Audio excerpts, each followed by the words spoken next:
اعوذ باللہ من الشیطان الرجیم بسم اللہ الرحمن الرحیم الحمد للہ رب العالمین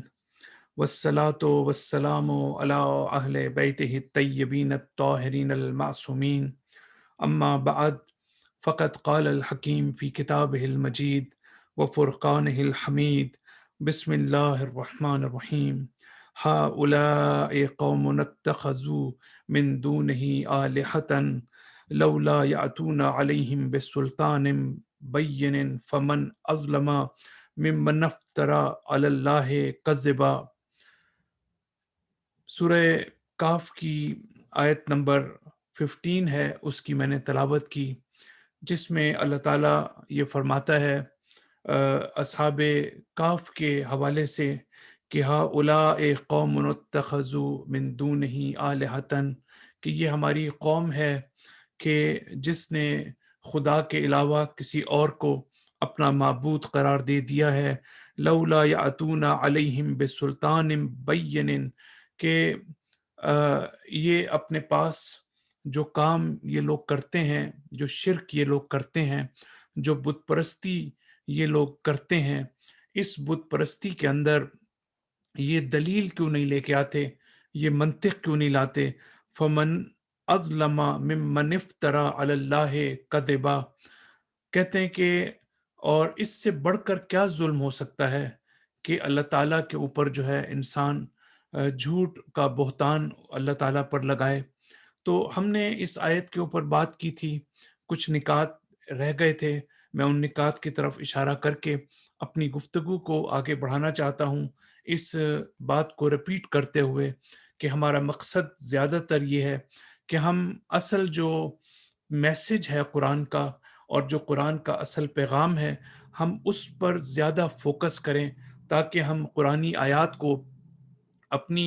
جو عملی زندگی ہے اس کے ساتھ ہم ریلیٹ کر سکیں۔ کیونکہ اگر ہم قرآنی آیات کو اپنی عملی زندگی کے ساتھ ریلیٹ نہ کر سکیں تو اس کا مطلب یہ ہے کہ ہم قرآن کے ساتھ اپنے آپ کو مانوس نہیں کر سکتے، قرآن کے ساتھ اپنے آپ کو اٹیچ نہیں کر سکتے، قرآن کی آیات میں ہماری کبھی بھی دلچسپی پیدا نہیں ہو سکتی۔ ہو سکتا ہے ہم قرآن کا احترام کریں، ہو سکتا ہے ہم قرآن کی جو اس کا تقدس ہے، جو اس کی سیکرڈنس ہے، وہ ہمارے سامنے ہو، لیکن قرآن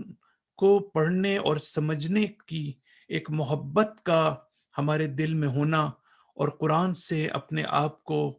قریب کرنا اور مانوس کرنا، یہ اس وقت ممکن ہے جب ہم قرآنی آیات کو اپنی عملی زندگی کے کانٹیکسٹ میں دیکھنے کے قابل ہو سکیں، اور قرآن کی ہر آیت کو ہم جو ہے اس سے کوئی میسج اور کوئی پیغام جو ہے وہ حاصل کر سکیں۔ تو ہم نے گزشتہ لیکچر میں بڑی تفصیل کے ساتھ بات کی کہ کیسے وہ اپنی قوم کو جب خطاب کرتے ہیں تو اس میں غصے کا اظہار نہیں کرتے، بلکہ اس میں ایک مہربانی، لطف و کرم، کمپیشن، امپیتھی، ایک درد دل کا پہلو جو ہے وہ پایا جاتا ہے، ایک افسوس کا پہلو پایا جاتا ہے کہ ہماری قوم جو ہے وہ اس حد تک گر گئی ہے کہ وہ غیر خدا کی عبادت کرتی ہے۔ اس کے بعد یہ کہتے ہیں کہ لولا یاتون علیہم بسلطان بین، کہ تمہارے پاس کوئی دلیل نہیں ہے، تمہارے پاس کوئی منطق نہیں ہے تمہاری بات کی، یہ جو تم لاجک لاتے ہو کہ خدا اتنا بزرگ و برتر ہے کہ اس تک ہماری کوئی ایکسیس نہیں ہے، ہم اس کو پہچان نہیں سکتے، اس کی معرفت حاصل نہیں کر سکتے، جس کو ہم جان نہیں سکتے اس کے لیے ہم عبادت کیسے کر سکتے ہیں، یہ کوئی دلیل نہیں ہے۔ ہم اللہ تعالیٰ کو پہچان بھی سکتے ہیں، اس کی معرفت بھی حاصل کر سکتے ہیں، ہو سکتا ہے اس لیول کی معرفت ہم حاصل نہ کر سکیں، لیکن ہر ایک آدمی اپنی کیپیسٹی کے مطابق جو ہے اللہ تعالیٰ کی معرفت حاصل کرتا ہے، اس کا علم حاصل کرتا ہے، اس کی نالج حاصل کرتا ہے، اور اس کے مطابق وہ اپنے رب کی عبادت بھی کرتا ہے۔ تو اگر ہم اللہ تعالیٰ کی مکمل معرفت حاصل نہیں کر سکتے، اگر ہم اللہ تعالیٰ کی حقیقت تک نہیں پہنچ سکتے، اگر ہم اللہ تعالیٰ کی اصل جو ہے ماہیت اس تک نہیں پہنچ سکتے، تو اس کا یہ مطلب نہیں ہے کہ ہم کسی لیول تک بھی نہیں پہنچ سکتے۔ یہ جو بلیک اینڈ وائٹ کی صورت میں چیزوں کو دیکھنا ہے، ہماری اپنی عملی زندگی میں بھی اور اس مثال کے اندر بھی، یہ انسان کے لیے بہت خطرناک چیز ہے۔ جو لوگ اپنی زندگی میں چیزوں کو سیاہ اور سفید کی صورت میں دیکھتے ہیں اور ان کے اندر جو ہے وہ فلیکسیبلٹی فلیکسیبلٹی نہیں پائی جاتی، ان میں جو ہے وہ لچک نہیں پائی جاتی، ان کے پاس جو ہے وہ گرے ایریاز کی انڈرسٹینڈنگ ان کو نہیں ہوتی، اس کی وجہ سے وہ خود کو بھی مصیبت میں مبتلا کرتے ہیں، اپنے آپ کو بھی اندر سے ڈسٹروائے کرتے ہیں اور دوسروں کو بھی مصیبت میں مبتلا کرتے ہیں۔ میں نے اپنی زندگی میں بہت سے لوگوں کو دیکھا ہے، ہماری کمیونٹی میں بھی ایک بہت بڑا طبقہ اور گروپ ایسا ہے جو چیزوں کو بہت بلیک اینڈ وائٹ فارم میں دیکھتا ہے، اور یہ بہت ہی خطرناک چیز ہے کہ ہم جو ہے وہ چیزوں کو بلیک اینڈ وائٹ فارم میں دیکھیں اور ہم چیزوں کو لیولز کی صورت میں نہ دیکھیں۔ قرآن ہمیں جس چیز کی تعلیم دیتا ہے وہ درجات کی تعلیم دیتا ہے، وہ لیولز کی تعلیم دیتا ہے، وہ سٹیجز کی تعلیم دیتا ہے کہ ہم سٹیجز کو سمجھنے کی کوشش کریں، ہم لیولز کو سمجھنے کی کوشش کریں۔ اور قرآن جب سٹیجز کی بات کرتا ہے، لیولز کی بات کرتا ہے، درجات کی بات کرتا ہے، ہمارے عمل کے درجات کی بات کرتا ہے، ہمارا جو عمل ہے وہ بہت زیادہ اس کے درجات کے مطابق اللہ تعالیٰ ہمیں ریوارڈ دے گا۔ یہ نہیں ہے کہ ظاہری طور پر عمل جو ہے اگر سب کا ایک جیسا ہے تو ایک جیسا اللہ تعالیٰ ثواب دے گا، بلکہ ریوارڈ کا تعلق جو ہے وہ آپ کے عمل کی کوالٹی اور کیفیت اور اس کے درجے سے ہے۔ اور جب قرآن درجات کی بات کرتا ہے تو اس میں بھی بہت ہی ڈیپر لیول کے اوپر جاتا ہے، بہت ہی سٹل ایسپیکٹ کی طرف اشارہ کرتا ہے، اور وہ یہ ہے کہ یہ ایک کنٹینیوم ہے۔ جیسے سورج کی روشنی جو ہے اس ہم تک جب پہنچتی ہے تو سورج کی روشنی کے مختلف لیولز ہوتے ہیں، ہر سٹیج کے اوپر سورج کی روشنی کا ایک لیول ہوتا ہے، ایک انٹینسٹی کا لیول ہوتا ہے اور ایک ویکنیس کا لیول ہوتا ہے۔ جتنی روشنی سورج کے قریب ہوتی ہے اتنا ہی زیادہ سورج کی جو انٹینسٹی ہے اس کی روشنی کی وہ زیادہ ہوتی ہے، وہ جو مرتبہ ہے وہ شدید ہوتا ہے، انٹینسٹی اس کے اندر ہوتی ہے، اور جو مرتبہ ہمارے تک ہوتا ہے وہ بہت کمزور ہو کے آتا ہے، وہ ڈائلیوٹیڈ فارم میں ہو کر آتا ہے۔ یہ اللہ تعالیٰ نے اس لیے رکھا ہے کہ تاکہ ہم اس روشنی سے استفادہ کر سکیں۔ تو یہ درجات کا کنسپٹ جو ہے وہ بہت ضروری ہے۔ تو اصحاب کہف یہ کہتے ہیں اپنی قوم سے، افراد سے، کہ تمہارے پاس دلیل نہیں ہے، تمہارے پاس منطق نہیں ہے، تم یہ کیا دلیل ہے جو تم دیتے ہو اپنی بت پرستی کے لیے، جو جسٹیفیکیشن تم دیتے ہو؟ تو اس کا مطلب یہ ہے کہ آ، اصحاب کہف جو ہیں وہ جس بات کی طرف اشارہ کرتے ہیں، قرآن اس کو بہت زیادہ اہمیت دیتا ہے۔ آج دنیا میں آپ جتنے مذاہب اٹھا کر دیکھ لیں، آپ پریکٹیکلی آپ بے شک اس میں جائیں، اس میں سب سے زیادہ جو غور و فکر اور عقل و منطق اور برہان کے اوپر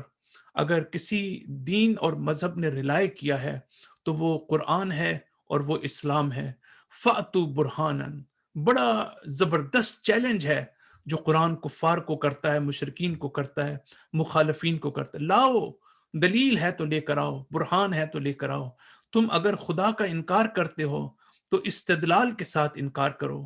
کوئی ایسا ہو کہ جب انسان اس کو اپریشیٹ کرے، آپ کے استدلال میں اتنا وزن ہونا چاہیے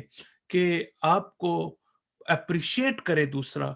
اور اس کے مقابلے میں آپ کو دلیل لے کر آئے۔ قرآن بہت ہی زیادہ ویلکمنگ ایٹیٹیوڈ رکھتا ہے ان کے بارے میں کہ جو منطق لاتے ہیں، جو استدلال لاتے ہیں، اگرچہ وہ خدا کے خلاف کیوں نہ ہو، اگرچہ وہ قیامت کے خلاف کیوں نہ ہو، آخرت کے خلاف کیوں نہ ہو، لیکن قرآن اپریشیٹ کرتا ہے، اور قیامت کے دن اللہ تعالیٰ اجازت دے گا کہ اگر کوئی شخص حجت لانا چاہتا ہے، اگر کوئی شخص اللہ تعالیٰ کے سامنے استدلال کرنا چاہتا ہے تو اللہ تعالیٰ اس کے استدلال کو، اس کی حجت کو سنے گا، لیکن اللہ تعالیٰ کی روش کو سمجھنا ضروری ہے، اللہ تعالیٰ کی ٹریڈیشن کو سمجھنا ضروری ہے کہ اللہ تعالیٰ اس دنیا میں جس طرح سے کام کرتا ہے، جس طرح سے